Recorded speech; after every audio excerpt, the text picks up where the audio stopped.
Sir बैठ के बोलिए, हमारे माइक दे दीजिए। हेलो। सबसे पहले यहाँ के जो प्रिंट और इलेक्ट्रॉनिक्स मीडिया की ओर से आपकी जो है पद यात्रा के लिए बहुत बहुत शुभकामना। दूसरी बात है कि जो आप सर यहाँ जो है 15वां महीना आपका जो है चल रहा है, 16वां महीना, 15 महीना 2 दिसंबर को पूरा हो गया, 16वां महीना चल रहा है। इसमें सर सरकार की अरबों खरबों की योजना चली है, बिहार सरकार की, केंद्र सरकार, दोनों की मतलब टाइम में आपको क्या लगा जो किस तरह की योजनाओं का लोगों के पास पहुंचा होगा इसका लाभ? नहीं, देखिए, अगर योजना स्पेसिफिक अगर आपको बात करनी है तो केंद्र सरकार की 4 बड़ी योजनाएं चल रही हैं अभी जमीन पर।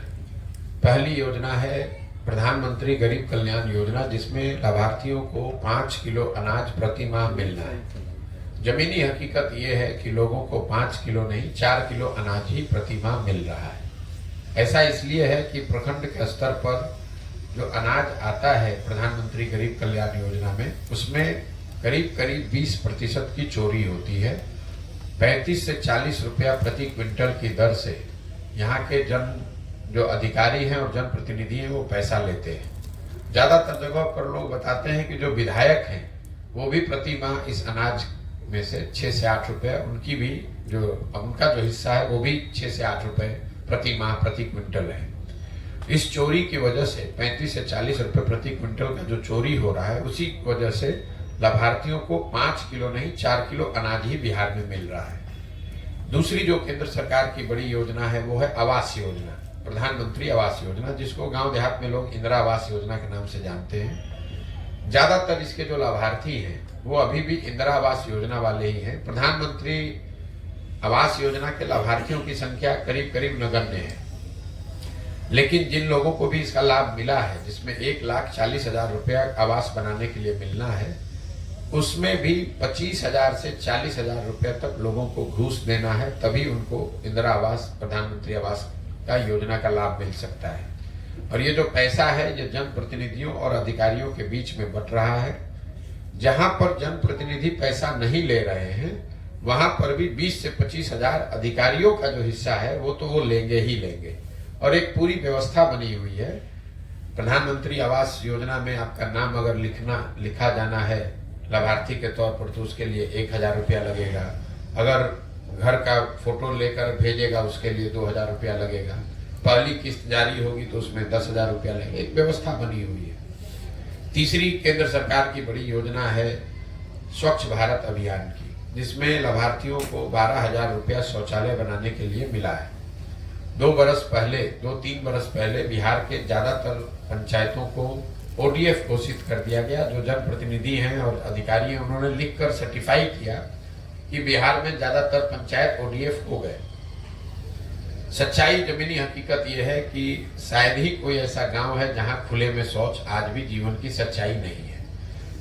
ऐसा इसलिए है कि शौचालय की इस योजना में 2,000 रुपए प्रति शौचालय अधिकारियों ने पैसा लिया और लाभार्थियों को जो पैसा जारी किया गया 10,000 रुपया, वो भी एक ही शौचालय के साथ फोटो खिंचाकर 4 लाभार्थी 5 लाभार्थियों को जारी कर दिया गया। किसी ने इसकी चिंता नहीं की कि एक्चुअली में शौचालय बने कि नहीं, उसका उपयोग हो रहा है कि नहीं। तो ये पूरा ODF जो है वो कम से कम बिहार में जितने 12 जिलों में मैं गया हूँ कंप्लीटली फार्स है। चौथा एक जो केंद्र सरकार की बड़ी योजना है वो मनरेगा है। मुझे ऐसा लगा था कि जब मैं पैदल चलूंगा तो मुझे गांव देहात में मनरेगा का काम होता दिखेगा, इसलिए कि यहाँ बहुत गरीबी है, भूमिहीन लोग बहुत हैं, लोग मजदूरी करते हैं। अभी तक 15 साढ़े 15 महीनों में मुझे मनरेगा का कोई सक्रिय काम होता दिखा ही नहीं है। लोग जरूर ये बताते हैं कि भैया ये मिट्टी भरा गया है मनरेगा में, या ये वृक्ष लगाया गया है मनरेगा में, या पंचायत भवन या आंगनबाड़ी का जो केंद्र है उसको मनरेगा के मजदूरों की मदद से बनाया गया है, लेकिन मनरेगा का कोई सक्रिय काम होता मुझे अभी नहीं दिखा है। जब उसको मैंने आंकड़ों में देखा तो पता चला कि पिछले वर्ष मनरेगा में बिहार सरकार का यूटिलाइजेशन है 39%। मतलब अगर 100 रुपया मनरेगा के लिए दिल्ली से आ सकता था बिहार के लोगों के लिए, तो 60 रुपया 61 रुपया तो हम लोग लेकर ही नहीं आए, वो पैसा दिल्ली में सरेंडर हो गया। और जो 39-40 रुपया आया उस मनरेगा में PC का जो दर है, भ्रष्टाचार का जो दर है वो 40 से 50% है। सबसे ज्यादा चोरी अगर कहीं है तो मनरेगा के फंड में है। तो कुल मिला जुलाकर 100 रुपया के बजाय जमीन पर 20-25 रुपया ही मनरेगा के तहत पहुंचा है। ये 4 केंद्र सरकार की बड़ी योजनाओं की जमीनी हकीकत है। राज्य सरकार की जो 4-5 बड़ी योजनाएं चल रही हैं, उसमें एक सबसे बड़ी योजना, सबसे बड़ी तो नहीं लेकिन बड़ी योजना जिसकी घोषणा नीतीश कुमार ने 2015 में की थी, वो है युवाओं को, बेरोजगार युवाओं को 1000 रुपए की मासिक सहायता। 15 में ये अनुमान किया गया था कि 18 साल से 35 साल के हर बिहार के बच्चे को जो बेरोजगार है, अगर उसको 1000 रुपए का मासिक सहायता दिया जाए तो उसको कहीं बाहर नहीं जाना पड़ेगा मजबूरी में मजदूरी करने के लिए। उस समय का अनुमान था कि इस योजना को लागू करने में करीब करीब 10 से 12 हजार करोड़ रुपया हर साल का खर्च होगा, जो बिहार सरकार के बस की बात है, कोई बहुत बड़ा पैसा नहीं है। आज तक इस योजना को न शुरू किया गया, न किसी को इसका लाभ मिला, न कोई पत्रकार पूछता है, न कोई हमें आज तक मिला जिसको 1000 रुपया कभी मिला। योजना को शुरू ही नहीं किया गया। दूसरी एक योजना है स्टूडेंट क्रेडिट कार्ड की।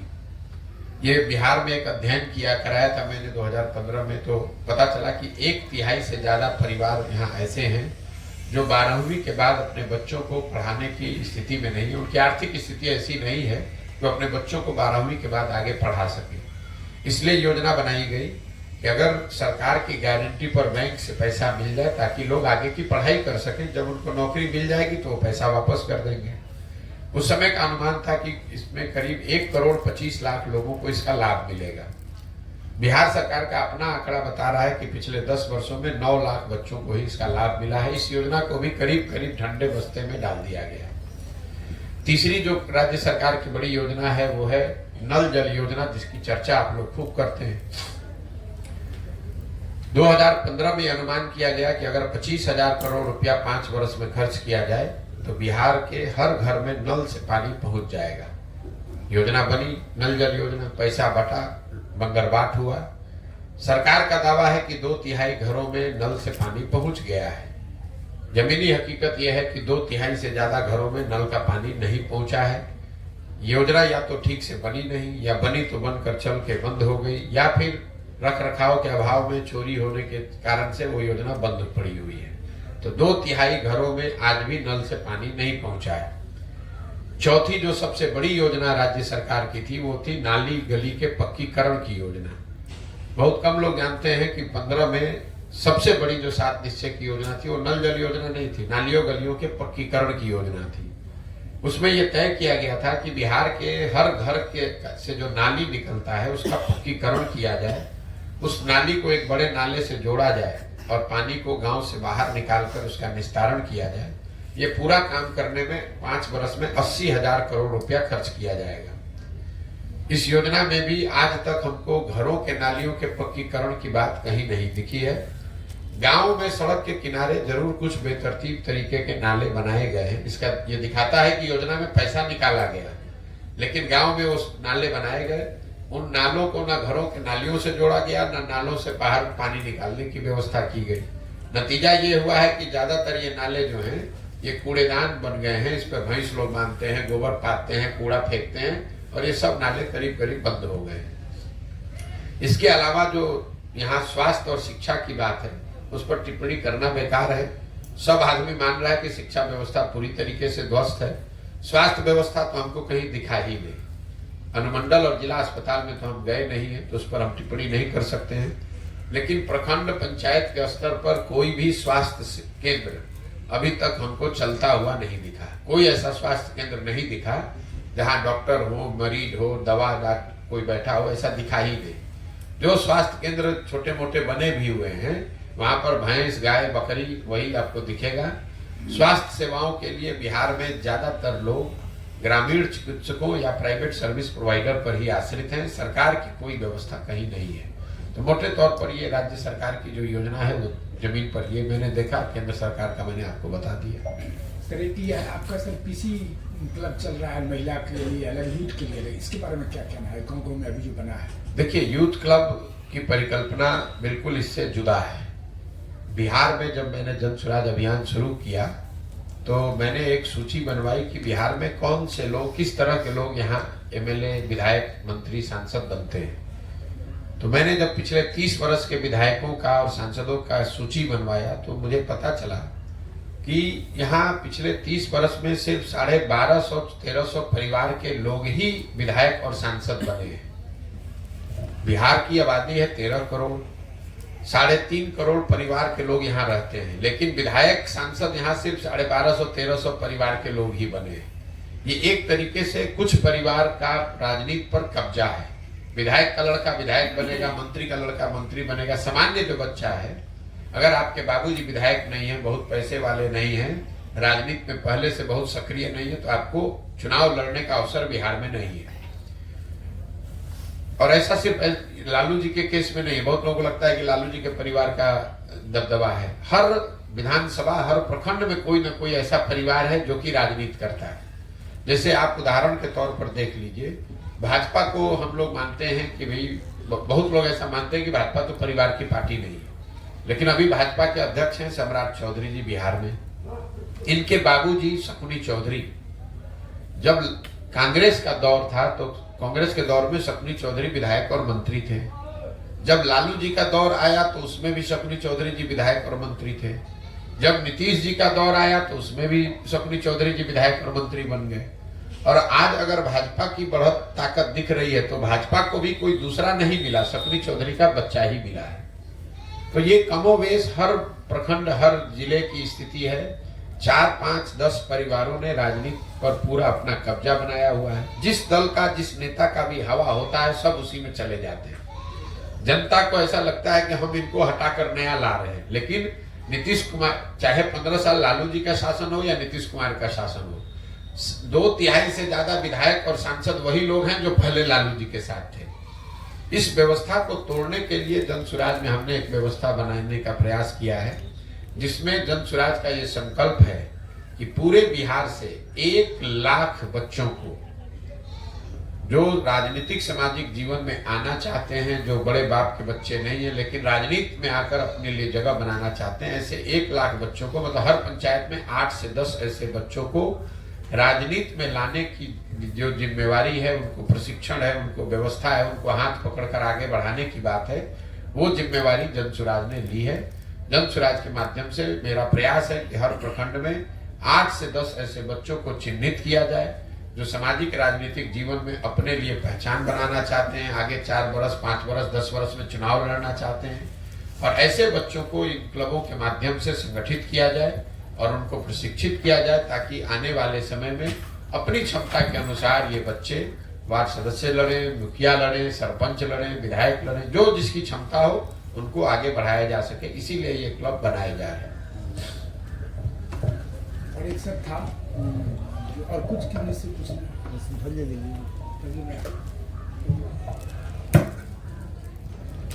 प्रधान जी, अभी अपने आपकी राजनीतिक रणनीति का शुरुआत 2011 से हुई थी गुजरात से,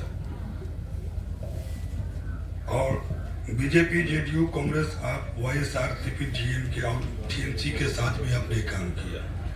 फिर जेडीयू में 18 से 20 तक का आपने इन सब दलों के साथ रहने के बावजूद भी आप एक नए दल की तैयारी में हैं। तो आने वाले दिनों में अगर इन दलों को समर्थन के करीब जनता ला देती है तो ये किन दलों के साथ जाएगी फिर? देखिए, पहली बात तो ये है कि जो आपने बात बताई कि 10 साल मैंने अलग अलग दल और नेताओं के साथ काम किया है, और उसी काम के आधार पर जो अनुभव मेरा है कि सिर्फ दलों को जिताने हाराने से, नेताओं के चुनाव जीतने हारने से बहुत समाज में आमूलचूल परिवर्तन नहीं आता है। ये मेरा अपना 10 साल का अनुभव रहा है। जैसा आपने लिस्ट गिनाया, हमने करीब करीब सभी नेताओं के साथ, बड़े दलों के साथ काम किया है। उनको जिताने में अपनी भूमिका भी मेरी रही है। वो जीत कर आए भी, लेकिन उससे समाज नहीं बदला, उससे बिहार नहीं बदला। बिहार ने महागठबंधन की सरकार देखी है, बिहार ने NDA की सरकार देखी है। हम बिहार के नागरिक होने के नाते हम लोगों ने कांग्रेस UPA की सरकार दिल्ली में भी देखी है, और अभी मोदी जी NDA की भी सरकार देख रहे हैं। इन सारी कॉम्बिनेशन से बिहार से गरीबी नहीं खत्म हुई, यहाँ से पलायन नहीं रुका, यहाँ फैक्ट्रियां नहीं लगी, यहाँ के लोगों का जीवन स्तर नहीं सुधरा। तो मेरा अपना 10 साल का जो अनुभव है कि जब तक समाज के स्तर पर प्रयास नहीं किया जाएगा, तब तक राजनीति के जरिए कोई बहुत बड़ा आमूलचूल परिवर्तन नहीं लाया जा सकता है। तो अपने 10 साल के अनुभवों के आधार पर जो मैंने परिकल्पना बनाई है, 2 वर्ष लगे, 3 वर्ष लगे, 5 वर्ष लगे, समाज के स्तर पर जाकर प्रयास किया जाए। लोग जब जगेंगे, लोगों की चेतना जगेगी, तभी इस चीज को सुधारा जा सकता है। चुनाव जीतना कठिन है, लेकिन उससे बहुत ज्यादा कठिन है कि चुनाव सही लोगों के साथ जीता जाए। तो ये जो पूरा प्रयास है, ये सिर्फ चुनाव दल बनाकर चुनाव जीतने का प्रयास नहीं है, ये सही लोगों के साथ दल बनाकर चुनाव जीतने का प्रयास है, ताकि जीतने के बाद सही मायनों में यहाँ व्यवस्था परिवर्तन की दिशा में काम किया जा सके। आपने कहा गठबंधन वगैरह, तो ये जो पूरा प्रयास है, इसमें जब कोई दल ही नहीं है तो गठबंधन कैसे बनेगा? गठबंधन का कोई सवाल नहीं है। जब दल बनेगा तो ये जो पूरी परिकल्पना है, इसमें आप यकीन रखिए, या तो हम अर्श पर मरेंगे या फर्श पर मरेंगे, बीच में आने की कोई संभावना नहीं। अगर समाज को ये बात समझ में आ जाए तो इतनी सीट मिलेगी कि आपको किसी को गिनने की जरूरत नहीं पड़ेगी, किसी से गठबंधन की जरूरत नहीं पड़ेगी। लेकिन अगर इतने सारे प्रयास के बावजूद भी समाज को ये बात समझ में न आए तो 2-4-10 सीट भी नहीं मिलेगा, 0 सीट आएगा, तो फिर उस स्थिति में भी गठबंधन की जरूरत नहीं है। तो वो बिल्कुल क्लियर है, कहीं किसी तरह का कोई जोड़ तोड़ गठजोड़ गठबंधन उसकी जरूरत ना है ना होगी। या तो बात जनता के समझ में आएगी और जनता इसको एक नए विकल्प के तौर पर स्थापित करेगी, जनता का राज बनाएगी। अगर उनको नहीं समझ में आएगा तो जैसे चल रहा है वैसे चलता रहेगा। सर, एनडीए और आईएनडीए में पीएम पद को लेकर के रस्साकसी चल रही है, और अजय मतलब बहुत ज्यादा भविष्य वक्ता, राजनीतिक विश्लेषक के रूप में आपका इसमें क्या मानना है, जो कि आईएनडीए में पीएम पद को लेकर के बहुत ज्यादा रस्साकसी चल रही है? मुझे कोई रस्साकसी नहीं दिख रही है। पहले आप अपना गठबंधन बनाइएगा, चुनाव लड़िएगा, जीतिएगा, तब ना। प्रधानमंत्री का पद तो बहुत बड़ी बात होती है। बिहार में बड़बोलापन यहाँ के सामाजिक राजनीतिक जीवन की सच्चाई है।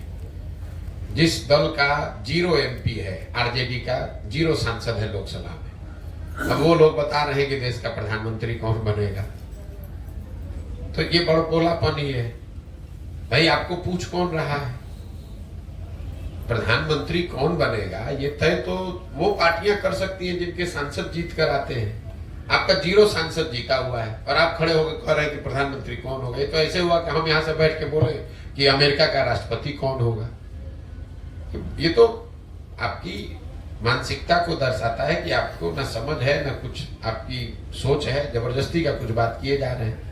आपने कहा कि इंडिया में प्रधानमंत्री पद को लेकर रस्साकसी है।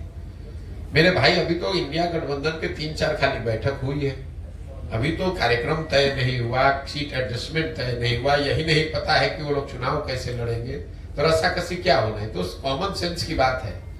इंडिया गठबंधन में सबसे बड़ा दल कांग्रेस है, तो स्वाभाविक तौर पर उस दल इंडिया गठबंधन का नेतृत्व भी कांग्रेस के पास ही रहेगा। आप चाहे जितना हल्ला मचा लीजिए, सबसे बड़ा दल वहां कांग्रेस है, तो कांग्रेस को छोड़कर कोई दूसरा आदमी उसका नेतृत्व कैसे करने लगेगा? मान लीजिए कि कांग्रेस छोड़ भी दे तो दूसरा बड़ा दल टीएमसी है, वो छोड़ देगा तो तीसरा बड़ा दल डीएमके है। बिहार के दलों का उसमें क्या है? बिहार के दलों का तो कोई, बिहार में तो 40 में से 39 सांसद एनडीए के जीते हुए हैं, तो यहाँ के दलों की क्या भूमिका उसमें होगी? अपने मुंह मियां मिट्ठू बन रहे हैं। कौन पूछ रहा है बिहार के नेताओं को वहां पर? हमको तो नहीं लगता है कि देश की राजनीति में कोई नीतीश कुमार को पूछ रहा है। अपने से आप पटना में बैठ के जो बोलना है बोल दीजिए। और सर, आप यहाँ पर मिथिलांचल में आपकी जो है पद यात्रा समाप्त की ओर है, अब आप जाएंगे बेगूसराय यहाँ से, तो आप कुछ मैथिली के लोगों से मिले, कुछ मैथिली सीखे, या मैथिली में कैसा लगा लोगों का? नहीं, जो भी संवाद होता है मैथिली, लोग तो मैथिली में ही बोलते हैं। तो कुछ आप मैथिली जैसे बजने सिखा लिए? बजने सिखा नहीं सीखे हैं, लेकिन हम मैथिली समझते हैं। लोग जो बोलते हैं उसको हम हिंदी में जवाब देते हैं। और मेरा अपना स्वभाव है कि जब जिस भाषा पर मेरी पकड़ नहीं है उस पर जबरदस्ती कुछ बोलने का फायदा नहीं है। वो उससे उस भाषा का भी अपमान है। शब्द का चयन या जो जिस तरीके से उसको बोला जाना चाहिए, अगर हमको नहीं बोलने आता है तो बोलकर उस भाषा का भी अपमान करेंगे। मैथिली इतनी रिच भाषा है, लोग बोलते हैं, हम सुन रहे हैं, हम बोल नहीं सकते, हमारी वो कमजोरी है, हमको नहीं बोलने आता है। नहीं बोलने आता है तो बेहतर है कि हम न बोलें, बजाय इसके कि उसको गलत तरीके से बोलें। यहाँ के लोगों का भाव भंगिमा आप कैसा लगा? स्वभाव विचार मिथिला में आप घूमे हैं रास्ते? देखिए, भाव भंगिमा का जहाँ तक सवाल है तो मुझे मिथिला के लोगों में कोई बहुत ज्यादा फर्क, मैं दूसरे हिस्से से आ रहा हूँ, वो है नहीं। जो परेशानी लोग झेल रहे हैं चंपारण में, छपरा में, गोपालगंज में, कमोवेश वही परेशानी लोग दरभंगा, मधुबनी में भी झेल रहे हैं। यहाँ गरीबी खास करके सीतामढ़ी और मधुबनी के इलाकों में थोड़ी ज़्यादा दिखी, पलायन बहुत ज़्यादा दिखा। किसी जमाने में लोग यहाँ पर पढ़े लिखे होते थे, वो बात देखने सुनने को मिली, लेकिन आज आप जो लोग हम जैसे आए थे, लोगों ने कहा कि ये पढ़े लिखे लोगों की जमीन है, मधुबनी में बहुत पढ़े लिखे लोग आपको मिलेंगे। मुझे ऐसा नहीं दिखा। कभी आपके बाप दादा बहुत पढ़े लिखे होंगे, आज के तारीख में तो मिथिला में जो ज्यादातर जगह है, आप यहाँ से मजदूर ही पैदा कर रहे हैं, यहाँ से आप विद्वान नहीं पैदा कर रहे हैं। ये तो आपका भ्रम है। हम लोग बहुत पढ़े लिखे समझदार लोग हैं, कभी थे, आज नहीं है। आज सबसे ज्यादा घरों से यहाँ से मिथिला से लोग मजदूरी करने जा रहे हैं। आज आप बिहार के सबसे गरीब इलाके में एक हैं, पढ़ाई लिखाई चौपट हो गई है, लोग रोजी रोजगार के लिए बाहर जाकर मजबूरी में पलायन करने के लिए मजबूर हैं। तो कुल मिला जुला के यही स्थिति है। वो मांस मखान वाली जो बात है वो बहुत जमीन पर दिखी नहीं। आप मधुबनी में जाइएगा, वहां कहाँ मखाना की खेती हो रही है, तो करीब करीब बंद हो गई है। पान कहाँ खेती हो रही है, पान की खेती बंद हो गई है। तो अब बातें धीरे धीरे किताबों में और आपकी यादों में सिमट के रह गई हैं। आज जीवन की सच्चाई यही है कि आपको मजदूरी करना है, पढ़ाई के लिए साधन नहीं है, नौकरी की कोई व्यवस्था नहीं है, और लोग अपने जीवन यापन चलाने के लिए बड़ा संघर्ष कर रहे हैं।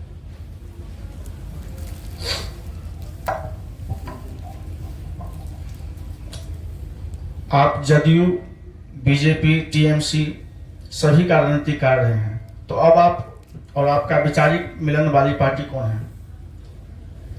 मेरा जब हमने काम किया तो कोई वैचारिक मिलन की जरूरत नहीं है। हमने उस काम को प्रोफेशनल तरीके से किया है। जिसका काम, जिसकी जिम्मेवारी ली, उस काम को किया। मेरी जो अपनी विचारधारा है वो विचारधारा आपको जन स्वराज की विचारधारा में दिख रही है। अगर मेरा वैचारिक मिलन किसी दल से होता तो उसी दल में हम शामिल रहते। किसी से मेरा वैचारिक मिलन नहीं है, इसीलिए किसी दल में नहीं है, हम अपनी व्यवस्था बना रहे हैं। क्या बिहार में आपकी पार्टी किसी पार्टी से समझौता करेगी? तो सवाल भैया पूछ चुके, क्योंकि जब हमारा पार्टी है नहीं तो समझौता करने का सवाल कहाँ होता है। बिहार में अभी सभी जातियों की अपनी अपनी पार्टी है, तो आपकी पार्टी किस जाति का है? ये तो आपका भ्रम है। किस जाति का कौन पार्टी है हमको तो नहीं मालूम है। आप पहले हमको बता दीजिए कि कौन सी जाति का कौन पार्टी है, तो हम बता देंगे कि हमारे ये जन स्वराज किस जाति का होगा। मतलब भाजपा किस जाति की पार्टी है हमको तो नहीं मालूम है। आरजेडी किस जाति की पार्टी है हमको नहीं मालूम है। तो आरजेडी वाले भी नहीं कह रहे हैं, आप कह रहे हैं कि किसी जाति का पार्टी है।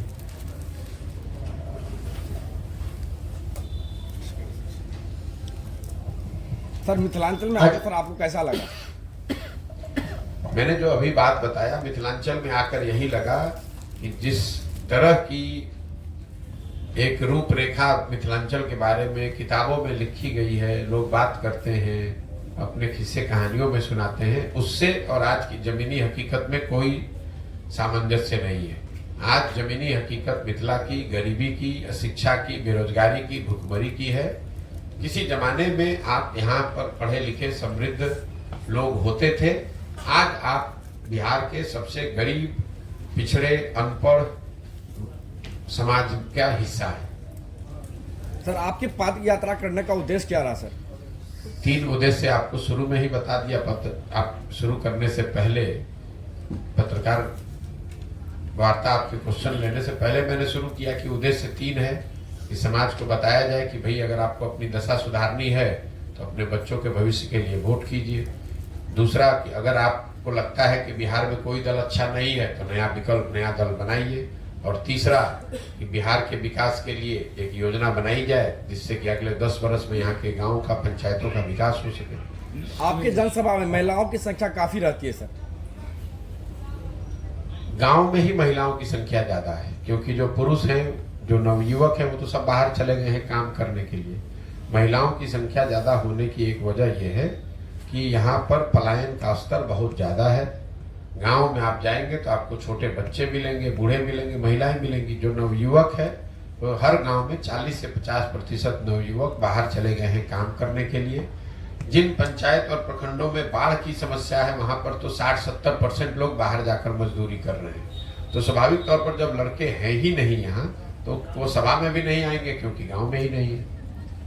ऐसा तो नहीं है सर कि पद यात्रा खत्म होने के बाद आप मिथिलांचल के लोगों को भूल जाएंगे? भैया मिथिलांचल के लोगों को याद करने के लिए कोई अलग से तो हम प्रयास कर नहीं रहे हैं। हम पूरे बिहार की पदयात्रा कर रहे हैं, उसमें मिथिलांचल भी शामिल है।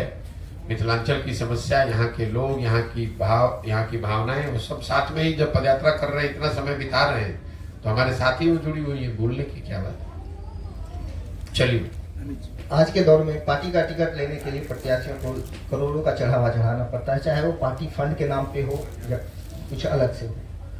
भविष्य में नया विकल्प के तौर पे अगर आपका दल आता है तो प्रत्याशियों का चयन का आधार क्या होगा? चयन का आधार समाज है। ये मैं रोज अपनी सभाओं में कहता हूं कि जो भी जन सुराज से उम्मीदवार होगा उसको लड़ाने की जिम्मेवारी पार्टी की है, पार्टी की होगी, और उसके लिए संसाधन की व्यवस्था भी जहां तक हो सकेगा वो पार्टी की ओर से ही किया जाएगा। चयन का आधार जिसको भी समाज अपने में से चुनकर निकाले वही उम्मीदवार होगा। प्रशांत किशोर जी को राजनीति का जो है सो बहुत बड़ा ये कहा जाता है, यह एक प्रयोग आप अपने लिए कर रहे हैं या पूरे बिहार के लिए? ये प्रयोग बिहार के लिए कर रहे हैं, बिहार के लड़के हैं। मेरी अपनी समझ है कि बिहार में अगर भगवान ने हमको शक्ति बुद्धि दी है तो मुझे ये प्रयास करना चाहिए, इसलिए बिहार के लोगों के लिए कर रहे हैं। ठीक है भैया, बहुत बहुत धन्यवाद। एक सवाल और, सरकारी योजना दम तोड़ रही है, आपके माइंड सेटअप में क्या है कि सरकारी योजना डायरेक्ट लोगों को, लाभार्थी को मिले, इस पर किस तरह से काम सोचे हुए हैं कि उसका बेनिफिट जो है डायरेक्ट लोग को मिले? सरकारी योजना दम इसलिए तोड़ रही है क्योंकि बिहार में सत्ता और संसाधन दोनों का केंद्रीकरण हो गया है। पूरी व्यवस्था 2 मंत्री नीतीश कुमार, तेजस्वी यादव और 4-5 अफसर मिलकर चला रहे हैं। तो जब आप सत्ता और संसाधन का इस तरह से केंद्रीकरण कर देंगे तो स्वाभाविक तौर पर योजनाएं दम तोड़ेंगी, क्योंकि जमीनी हकीकत जो जिनके लिए योजना बनाई गई है उनको पता ही नहीं है, उनकी कोई भागीदारी नहीं है। वहां पर बिहार सरकार का बजट है 2,46,000 करोड़ और उसकी 60% राशि सिर्फ 2 ही लोगों के पास है, वो है तेजस्वी यादव और नीतीश कुमार। तो 2 लोग और उनके 4-5 अफसर वही मिलकर चला रहे। तो बहुत ज्यादा जो सत्ता और संसाधन का केंद्रीकरण हुआ है, इसी की वजह से बिहार में सरकारी योजनाएं जमीन पर लागू नहीं हो रही हैं। तो जन सुराज का या मेरी सोच ये है कि बड़े पैमाने पर सत्ता और संसाधन का विकेंद्रीकरण होना चाहिए। जिन लोगों के लिए योजनाएं बनाई जा रही हैं उनको योजनाओं के बनाने में और उसके क्रियान्वयन में शामिल किया जाना चाहिए, तभी ये सुधार हो पाएगा। मिथिलांचल में पदयात्रा का रिस्पांस कैसा रहा? ये तो आप आकलन कीजिएगा कि रिस्पांस कैसा रहा। हम तो जो आदमी घोड़े पे बैठा है उसको क्या समझ में आएगा कि नहीं तो क्या हम लोग तो एक प्रखंड या एक पंचायत है। तो भाई आप अपने प्रखंड में आप देखिए कि क्या रिस्पांस है। जो आपके प्रखंड में होगा वही दूसरे प्रखंड में भी हो। रिस्पांस क्या है ये तो हमारे पास कोई थर्मामीटर है नहीं कि हम लगा कर देखें कि रिस्पांस अच्छा है कि खराब है। हम अपना काम कर रहे हैं, रिस्पांस अच्छा हो तो भी, खराब हो तो भी। हमारी जिम्मेवारी है, हमको इसको करना है। 5 आदमी आएगा तो भी करेंगे, 500 आदमी आएगा तो भी करेंगे।